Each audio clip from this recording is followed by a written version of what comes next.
Hello dear students.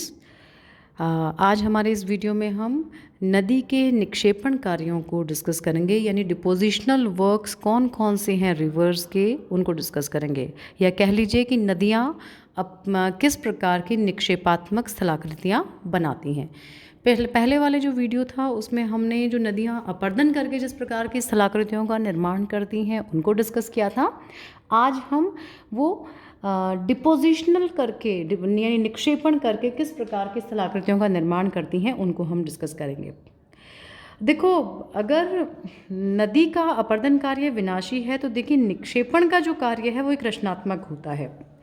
अपरदन के समय नदियाँ क्या होती हैं, कोई भी लैंड पार्ट है, स्थल खंड है, उसको काट कर घिस कर चिकना बनाकर विभिन्न प्रकार की स्थल रूपों का निर्माण करती हैं, है ना। इसके विपरीत निक्षेपण कार्य में तरह तरह के वो स्थल रूप बनाती हैं, अपने साथ बहा कर लाया गया जो भी अपरदित पदार्थ है उसका जमाव करके। अब देखिए, ये जो निक्षेपण है इसके कई कारण होते हैं। जैसे पहला तो है नदी के वेग में कमी। नदी का वेग भी, नदी जब पहाड़ से उतरती है उस समय ढाल के कारण नदी का जो पानी का वेग होता है वो तीव्र होता है, तो वो अपरदन के कार्य करती है। लेकिन धीरे धीरे जब वो नदी नीचे उतरती है, वृद्धावस्था में आती है, तो उस समय क्या होता है, ढाल मंद हो जाता है किसी भी स्थलखंड का, और नदी क्या करती है, डिपोजिशन के काम कर, मतलब नदी का जो जल है उसका जो स्पीड या कह लीजिए प्रेशर है वो कम हो जाता है।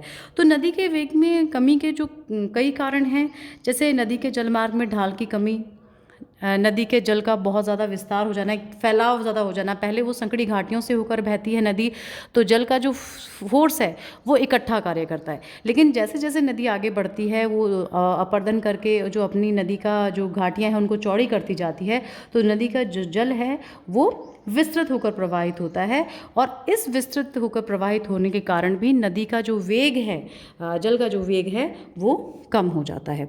फिर एक कारण और है नदी के मार्ग में अवरोध। कई जगह बैरियर्स होते हैं नदी के मार्ग में, जिन बैरियर्स के कारण क्या है कि नदी का किसी भी प्रकार का अवरोध आ जाता है, तो जिसके कारण क्या होता है, नदी का जो जल का वेग है वो काफ़ी कम हो जाता है। फिर एक नदी के जल के में आयतन की जो कमी है उसके कारण भी काफ़ी नदी का जो प्रेशर है पानी का वो कम हो जाता है। फिर नदी के जो बोझ है, लोड है, रिवर का लोड है वो बढ़ जाता है, क्योंकि नदी जब अपरदन करती हुई आती है घाटियों से, तो वो अपने साथ जो सिल्ट है, बाकी दूसरे जो डेब्रिस है, बोल्डर्स है, ये पेबल्स है, वो लोड उसका काफ़ी बढ़ जाता है। तो इस कारण भी उसका जो अपरदनात्मक शक्ति है वो कम होती है, और धीरे धीरे वो उस लोड को एक स्थान पर जमा करती जाती है। तो ये कुछ कारण हैं जिनके कारण निक्षेपात्मक स्थलाकृतियों का निर्माण होता है।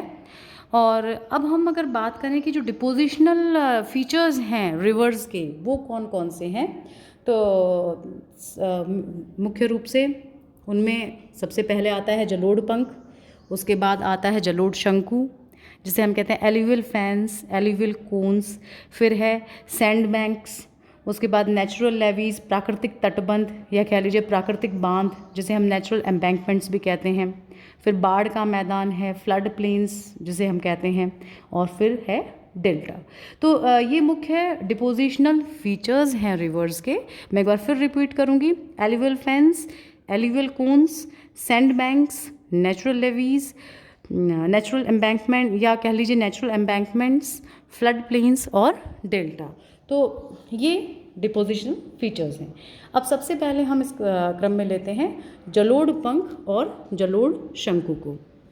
देखिए, जलोढ़ पंख नदी द्वारा रचनात्मक स्थल रूपों में सब महत्वपूर्ण होता है, और नदी की जो यंग स्टेज होती है उसके अंतिम तथा जो ओल्ड स्टेज है उसका पहले चरण का परिचायक है।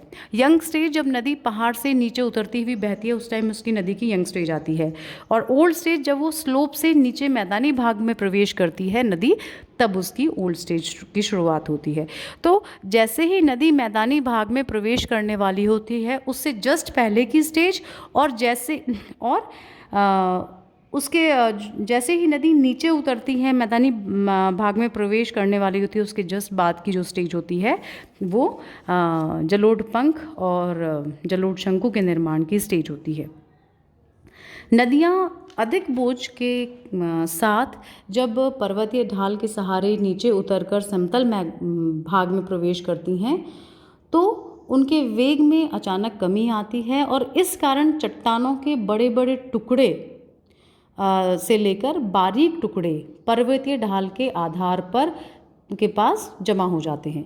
क्योंकि नदी की इस समय क्या होती है, परिवहन शक्ति भी काफ़ी कम हो जाती है, तो जो बहुत हैवी मटेरियल, बहुत हैवी पदार्थ जो नदी के जल के साथ बह रहे होते हैं वो वहीं पर जमा हो जाते हैं और वो आगे नदी उनको ले जा नहीं पाती है, क्योंकि स्लोप कम होता जा रहा होता है और इस कारण पानी का वेग भी कम हो जाता है। तो नेचुरल बात है, हैवी मटीरियल्स तो रह जाएंगे, लेकिन जो लाइट मटीरियल्स हैं वो फिर आगे जल के साथ बह जाएंगे।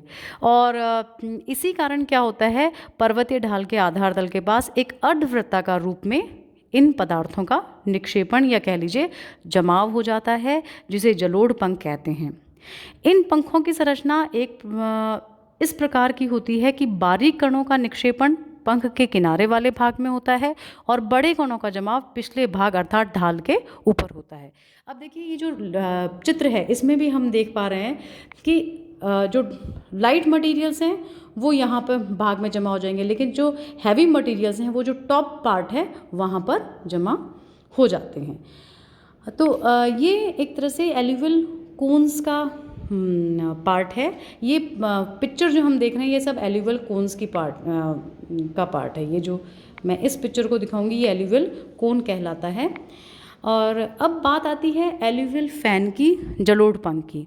तो देखिए जलोढ़ पंख वास्तव में जलोढ़ शंकु ही होता है। अंतर केवल इतना होता है कि जलोढ़ शंकु की अपेक्षा पंख का जो ढाल है वो मंद होता है। देखिए इस पिक्चर में आप देखेंगे तो ढाल जो है वो काफ़ी स्टीप है, तीव्र है, लेकिन जैसे ही हम इस डायग्राम में देखेंगे तो ढाल जो है काफ़ी उसका जो ढाल है जलोढ़ पंख का वो मंद हो जाता है। तो आपको ये जो अंतर है ये आपको ध्यान रखना है कि शंकु की अपेक्षा पंख का ढाल मंद होता है और जलोढ़ शंकु का ढाल तीव्र होता है, जैसे कि हम इस पिक्चर में भी देख सकते हैं और इस पिक्चर में भी देख सकते हैं। ये पिक्चर जो हम देख रहे हैं ये एल्यूवियल फैन की पिक्चर है। इसमें काफ़ी ढाल काफ़ी मंद है, स्लोप काफ़ी जेंटल है। दोनों के निर्माण की जो प्रक्रिया है उसमें सामान्य अंतर होता है ज़रूर, ऐसा नहीं है कि प्रक्रिया सेम है, थोड़ा बहुत अंतर है। अधिक ढाल वाले तथा ऊंचे शंकु का निर्माण उस समय होता है जब पर्वतीय ढाल जिससे होकर नदी उतरती है अधिक होता है, ताकि मलबा अधिक दूर तक न फैलकर सीमित क्षेत्र में ही एकत्रित हो जाए। इसके निर्माण के लिए जल की कमी और अधिक मलबे की आवश्यकता होती है। यदि जल कम है और जो मटेरियल है रिवर के अंदर जो अवसादों की मात्रा है वो अधिक है, तब ये इस जलोढ़ शंकु का निर्माण होगा। और इसके अपोजिट हम देखें तो जलोढ़ पंख की रचना उस समय होती है जब पर्वतीय ढाल अधिक तीव्र न हो, जल की मात्रा मलबे की अपेक्षा अधिक हो। ऐसी स्थिति में जो जल के अंदर मटेरियल है वो दूर तक फैलकर एक अर्धवृत्ताकार रूप धारण कर लेता है। जलोढ़ पंख की जो संरचना है वो सामान्य होती है। नदी अपने शीर्ष क्षेत्र से अपर्दन द्वारा अत्यधिक मलबा प्राप्त कर लेती है और जब वह पहाड़ी ढाल से नीचे उतरती है तो ढाल में अचानक कमी के कारण नदी के जल का जो वेग है वो कम हो जाता है और इस कारण नदी के जल की जो परिवहन शक्ति है वो भी कम हो जाती है। और इसका ही जो रिजल्ट है वो ये है कि ढाल के निचले भाग पर नदी निक्षेपण करने लगती है और इसका ढाल ऊंचा हो जाता है। तो ये जो एक कंडीशंस हैं जलोढ़ पंख और जलोढ़ शंकु की, तो ये आपको क्लियर हो गया होगा। इसमें भी हम पिक्चर में भी हम देख सकते हैं क्या क्या अवस्थाएं हैं। अब अगला हम चलते हैं तटबंधों की ओर, नेचुरल लेवीज या कह लीजिए नेचुरल एम्बैंकमेंट्स। ये जो पिक्चर है ये एक नेचुरल एम्बैंकमेंट को दर्शा रही है। ये नदी बह रही है और ये जो हिस्सा है नेचुरल लेवीज या नेचुरल एम्बैंकमेंट वाला हिस्सा है। देखिए नदी के दोनों किनारों पर मिट्टियों के जमाव द्वारा बने लंबे बंधों को, जो कि कम ऊंचाई वाले कटक के समान होते हैं, तटबंध कहा जाता है। अगर ये अपन इसमें देख सकते हैं, बिल्कुल बहुत कम ऊंचाई वाले बंध हैं। और ये हम इनको कंपेयर करना चाहें तो जो लो रिजेस हैं उनसे कंपेयर कर सकते हैं। तो ये तटबंध या हम कह सकते हैं नेचुरल लेवीज कहलाती हैं। तो आपसे कोई पूछे नेचुरल लेवीज क्या हैं, तटबंध क्या हैं, तो आप कहेंगे नदी के दोनों किनारों पर मिट्टियों के जमाव द्वारा बने लंबे लंबे बंधों को, जो कि कम ऊंचाई वाले कटकों के समान होते हैं, तटबंध कहलाते हैं। और क्योंकि ये बंध प्रकृति द्वारा बनाए जाते हैं तथा इनसे बाढ़ के समय सुरक्षा होती है, अतः इन तटबंधों को प्राकृतिक तटबंध यानी नेचुरल लेवीज भी कहा जाता है। जलोढ़ पंख तथा डेल्टा के समान तटबंध नदी के सामान्य रचनात्मक स्थल रूप नहीं हैं, अर्थात ये प्रत्येक नदी में सदैव नहीं मिलते हैं। हर नदी में हमें तटबंध नहीं मिलेंगे। तो ये एक हम इसे कहें कि साहब जनरल लैंडफॉर्म है नेचुरल लेवीज, तो ऐसा नहीं है। इस कारण जहाँ कभी भी प्राकृतिक तटबंध निर्मित हो जाते हैं, वास्तव में ये विचित्र स्थल रूप का प्रदर्शन करते हैं। तटबंध का निर्माण नदी द्वारा मलबे के निक्षेपण के कारण होता है और इनकी उत्पत्ति बहुत सरल है। हर नदी की घाटी के दोनों ओर किनारे होते हैं जिनके बीच से होकर नदी प्रवाहित होती है। जब तक नदी अपने किनारों के बीच प्रवाहित होती है, वह अपने भार का वहन करती हुई सीधे रूप में चलती है, और जब नदी अपने किनारों को पार कर लेती है बाढ़ के समय, तो उसका जल फैलकर साइड्स में दूसरी जगहों पर बहने लगता है, और इस कारण नदी के वेग में भी कमी होती है। और ये जो नदी है, जब नदी का जल अपने मुख्य क्षेत्र से बाहर की ओर फैलता है, तो उस समय जो उस नदी के जल के अंदर मलबा होता है वो वहीं जमने लगता है, निक्षेपण होने लगता है। इस निक्षेप के कारण नदी के दोनों ओर कम ऊंचाई वाले बंध के रूप में लंबे लंबे कटक का निर्माण होता है। इन बंधों का निर्माण नदी के किनारे के सहारे सहारे होता है। बड़े कणों का जमाव नदी की घाटी की ओर होता है, और महीन कणों का जो निक्षेपण है, जमाव है, वो बंध के बाहरी क्षेत्रों में होता है। तटबंधों की ऊंचाई की हम बात करें तो सामान्यतः 10 मीटर के अंदर अंदर रहती है। तो इस डायग्राम में भी हम देख सकते हैं किस प्रकार से ये नदी बह रही है, और जैसे ही अधिक वर्षा के समय जब नदी का जल बाहर की ओर जाता है, तो इन क्षेत्रों में मोटे कण जमाव कर लेते हैं, और जो बारीक कण है वो बाहर फ्लड प्लेन्स में बह जाते हैं। तो ये जो एरिया है, ये वाला जो पार्ट है, ये क्या कहलाता है? प्राकृतिक तटबंध, नेचुरल लेवीज, या हम कह सकते हैं नेचुरल एम्बैंकमेंट्स। अब देखिए फ्लड प्लेन्स की जहाँ बात आती है, फिर नेक्स्ट जो फीचर है वो है फ्लड प्लेन। तो हम देख सकते हैं जब नदी अपने किनारे में इस एरिया में बह रही है, अब अधिक पानी के समय नदी अपने इस पर्टिकुलर रूट से दोनों तरफ जल बाहर की ओर बहा ले जाती है। तो बारीक जो मिट्टी के कण हैं वो जल के साथ दूर तक समतल प्राय मैदानों में बहकर चले जाते हैं, और वहाँ पर नदी उनका जमाव कर देती है। ये जो जमाव नदी के अवसादों के जमाव वाले मैदान हैं, मिट्टी के अवसादी मिट्टी जो बहा कर लाती है, वो जमाव वाले जो मैदानी भाग हैं वो फ्लड प्लेन्स कहलाते हैं, क्योंकि इनका निर्माण नदी में बाढ़ की अवस्था में होता है। और फ्लड प्लेन्स के अंदर जो ऊपर न्यू एल्यूवियल सॉइल, नई जलोढ़ मिट्टी का जमाव नदी करती है। तो ये आपको क्लियर हो गया। अब हम बात करते हैं नदी डेल्टा की। देखिए नदी डेल्टा भी नदी के रचनात्मक स्थल रूपों का एक महत्वपूर्ण स्थल रूप है। हर नदी जब सागर या झील में गिरती है तो उसके प्रवाह में अवरोध और वेग में कमी आती है, और इस कारण जो नदी अपने साथ मलबा बहा कर लाती है वो उसका जमाव वहाँ पर हो जाता है, जिससे एक विशेष प्रकार के स्थल रूप का निर्माण होता है। और ये जो स्थल रूप है, जब नदी सागर में या किसी झील में गिरती है, उससे पहले जो मतलब बिल्कुल मंद हो जाता है उसका जो बहाव या ढाल जिसे हम कहेंगे, तो अपना उसका वेग भी कम हो जाता है नदी का, और लोड कैरिंग जो कैपेसिटी है, भार वहन, मलबा वहन करने की जो जल में क्षमता है नदी की, वो भी कम हो जाती है। तो नदी क्या करती है, समुद्र या झील में गिरने से पहले उस जमाव को इस कारण वहीं पर जो नदमुख है वहाँ पर जमा कर देती है, समुद्र के पास वाला जो पार्ट है वहाँ पर। और ये जो स्थल रूप है इसे डेल्टा कहा जाता है। ये जो डेल्टा जो वर्ड है, इसका जो नामकरण है वो ग्रीक अक्षर डेल्टा से हुआ है, ट्रायंगल फॉर्म में जो ग्रीक अक्षर होता है उससे होता है। और क्योंकि इस रचनात्मक स्थल रूप का आकार एक ट्रायंगल के अक्षर से मिलता है जिसे ग्रीक में डेल्टा कहते हैं, इसलिए इसको डेल्टा ही नामकरण इस स्थल रूप का कर दिया गया है।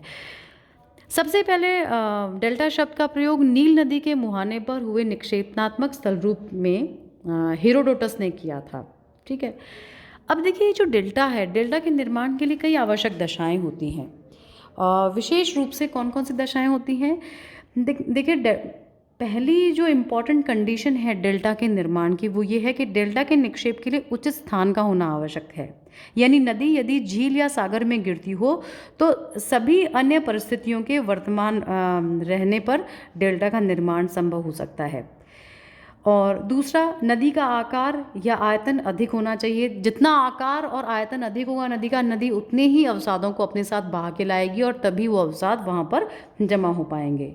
फिर जो नदी का मुहाना है, मुहाने के पास नदी का वेग बहुत धीमा हो जाना चाहिए, यानी अत्यंत मंद हो जाना चाहिए, ताकि जितने भी पदार्थ हैं जल के अंदर वो मुहाने के पास ही जमा हो जाएं और सुविस्तृत हो जाए वो, ताकि डेल्टा का निर्माण हो सके। फिर जो नेक्स्ट कंडीशन है डेल्टा के निर्माण की, वो ये है जिस सागर में नदी गिरती है वहाँ पर सागरीय लहरों का वेग कम होना चाहिए। देखिए, सागरीय लहरों का अगर वेग अधिक होगा तो वो लहरें क्या होंगी, उन अवसादों को अपने साथ बहाकर ले जाएंगी। तो उस कंडीशन में क्या होगा, जो निक्षेप हैं वो लहरों के साथ बह जाएंगे और डेल्टा का निर्माण नहीं हो पाएगा। तो ये कंडीशन भी ज़रूरी है डेल्टा के निर्माण में।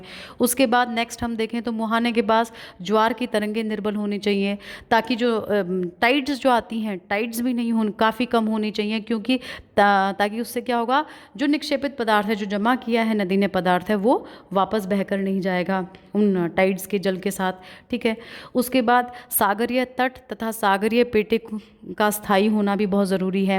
यदि सागर की दशाएं, यानी जहाँ पे सागरीय तट है वो परिवर्तनशील है तो डेल्टा निर्मित नहीं हो पाएगा, वो सागर में ही सबमर्ज हो जाएगा, निमज्जन उसका उन पदार्थों का हो जाएगा। अगर तटरेखा स्थायी है तो डेल्टा के अवसाद वैसे के वैसे रहेंगे, और अगर तटरेखा अस्थायी है, तटरेखा में, सागरीय तटरेखा में परिवर्तन है, तो ऐसी कंडीशन में जो नदी ने अपने साथ लाकर बहाव वहाँ पर जमा किया है वो सागर में निमज्जित हो जाएगा, सबमर्ज हो जाएगा। तो ये कुछ इम्पॉर्टेंट कंडीशंस हैं डेल्टा के निर्माण की। अब देखिए, जो डेल्टा है, डेल्टा भी कई प्रकार का होता है। वर्गीकरण में अगर हम देखें तो सभी नदियों का, अगर हम जितनी भी मुख्य नदियाँ जो सागर में, महासागर में गिर रही हैं, अगर उनके डेल्टा का अध्ययन किया जाए तो उनके आकार, विस्तार और संरचना संबंधी कई विशेषताएं हमें देखने को मिलेंगी, और साथ ही साथ उनमें कुछ विभिन्नताएं भी हमें देखने को मिलेंगी। इन विशेषताओं और विभिन्नताओं में आकृति जो है वो मुख्य है डेल्टा की। तो आकृति के आधार पर डेल्टा को कई पार्ट्स में वर्गीकृत किया गया है। जैसे एग्जाम्पल लें हम आक्विड डेल्टा, जिसे हम कहते हैं चापाकार डेल्टा। ठीक है, ये एक पिक्चर है चाप के आकार का डेल्टा। देखिए, ये पूरा एक सर्किल, सेमी सर्किल बन रहा है, तो इससे इस प्रकार का जो डेल्टा नदियों का होता है, इस आकार के डेल्टे को हम आर्क्विड डेल्टा कहते हैं। उसके बाद जो है पंजाकार डेल्टा, जिसे हम बर्ड फुट डेल्टा भी कहते हैं। फिर एक आकृति जो डेल्टा की है वो है ज्वार नदमुखी डेल्टा, जिसे हम कहते हैं एस्चुराइन डेल्टा।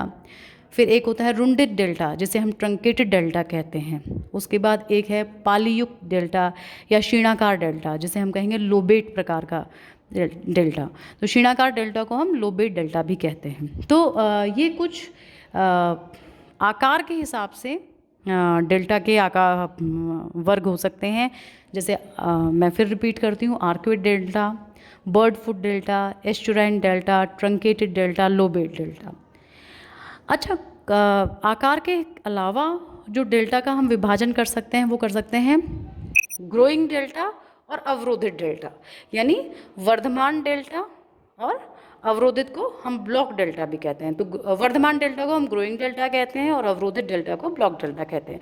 तो डेल्टा का वर्गीकरण दो प्रकार से कर सकते हैं हम, एक तो आकृति के आधार पर, दूसरा क्या है, एक्सटेंशन के आधार पर यानी विस्तार के आधार पर। आकृति के आधार पर मुख्य रूप से 5 प्रकार के डेल्टा हुए: arcuate delta, bird foot delta, estuarine delta, truncated delta और लोबेट डेल्टा। और विस्तार के अनुसार डेल्टा 2 प्रकार के हुए, एक तो ग्रोइंग डेल्टा जिसे हम वर्धमान डेल्टा भी कह सकते हैं, और अवरोधित डेल्टा जिसे हम कहते हैं ब्लॉक डेल्टा। अब सबसे पहले हम लेते हैं आकार के हिसाब से डेल्टा को, जैसे चापाकार डेल्टा जिसे हम कहते हैं आर्क्वेट डेल्टा। देखिए, इस प्रकार के डेल्टा का आकार वृत्त के चाप या धनुष के समान होता है, इसी से इसे धनवाकार डेल्टा भी कहा जाता है। इसका विस्तार मध्य में सर्वाधिक होता है तथा दोनों किनारों की ओर ये कम होता जाता है। चापाकार डेल्टा का निर्माण उस समय होता है जब नदी की मुख्य धारा द्वारा पदार्थों का निक्षेपण बीच में अधिक हो, ताकि बीच का भाग निकला रहे और किनारे के भाग संकड़े हों। इस तरह की आकृति धनुष की आकृति होती है। जैसे इसमें भी आप देखिए, ये हमारा बंगाल की खाड़ी वाला डेल्टा है, सुंदरबन डेल्टा जिसे हम कहते हैं।